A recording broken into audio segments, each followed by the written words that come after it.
Hi everyone, it's Nicki here. Welcome back to my channel, and I have another new release to share with you today.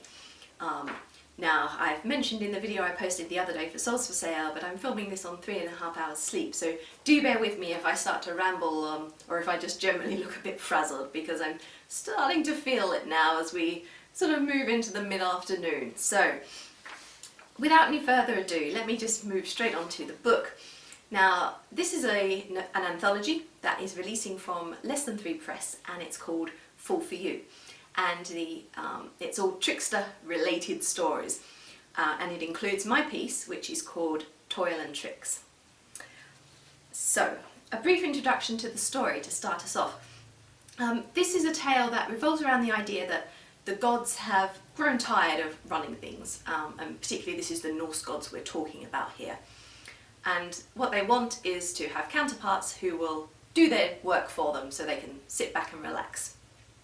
So, we meet our hero of the story, who is actually Loki's current counterpart. He's our main narrator figure. Forgive me if there's a little jump in the video there. The postman just rang the door with a package for me, just as I'm in the middle of filming. So, I just finished introducing the story. Let's move on to question 2. What inspired you to write this piece? Now, as an anthology, obviously this was for a call, so we had a prompt that we had to write stories to do with tricksters. This immediately appealed to me because, as many of you will know, I'm a huge fan of Norse mythology and Loki in particular. So the idea of writing another Loki-based story I couldn't quite resist. So that was the inspiration, and the idea of the counterparts just came to me. I mean, I sat there and thought about it for a couple of days, how I wanted to approach it. I knew I wanted to use Loki.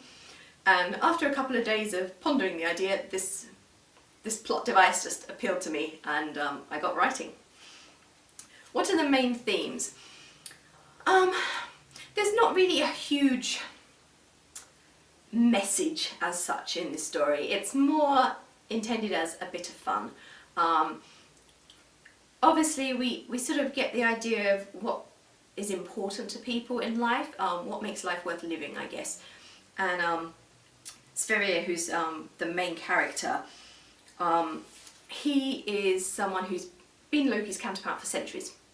Whereas others usually just do a 100-year stint and then leave, he's carried on. And he just likes the power, he likes the independence, and he just likes, you know, living only for his own interest, essentially, until he meets our love interest.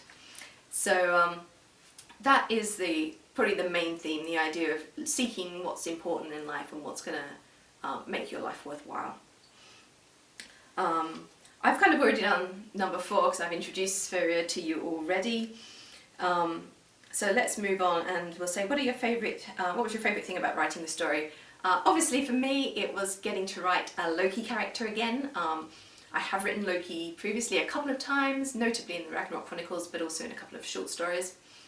And this was a great chance to go back and revisit the character in a different style, in a different way. What difficulties did you encounter? I seem to remember, I mean, I'm going back a few months now, because the call was last year, and it's just, the anthologies tend to come out fairly slowly from LT3 Press, so I'm going back in time, but just thinking back to it, I think the word count was the biggest thing for me, because my initial draft was falling just shy of the word count they wanted, and so it was looking at where I could improve on that word count without it being filler, if you see what I mean. I had to think of ways that I could expand the story that made sense and that flowed naturally and that had a purpose. So that was something I had to do in the second draft that I do remember happening. Where can readers find your book? All the usual places, guys. Obviously LT3 Press's website, but also Amazon, Kobo, all the usual suspects. So without further ado, I am going to move on to read you a very short excerpt from the opening of the story. Odin was slipping. That was my first thought when I saw his latest counterpart trudging towards me. Not everyone's got what it takes to be a god. The estate requires sophistication, dignity of bearing, and, dare I say it, a touch of panache. This guy looked as exciting as a wet dishcloth, with his stooped shoulders and awkward mien. Granted, I'd yet to converse with him. Perhaps he was an intellectual, or sparkling wit by the sackload to make up for his other failings. Somehow I doubted it. I took in the ill-fitting and outmoded attire, and I couldn't help but smile. If this was the best Odin could come up with, I hated to think how awful the other candidates must have been.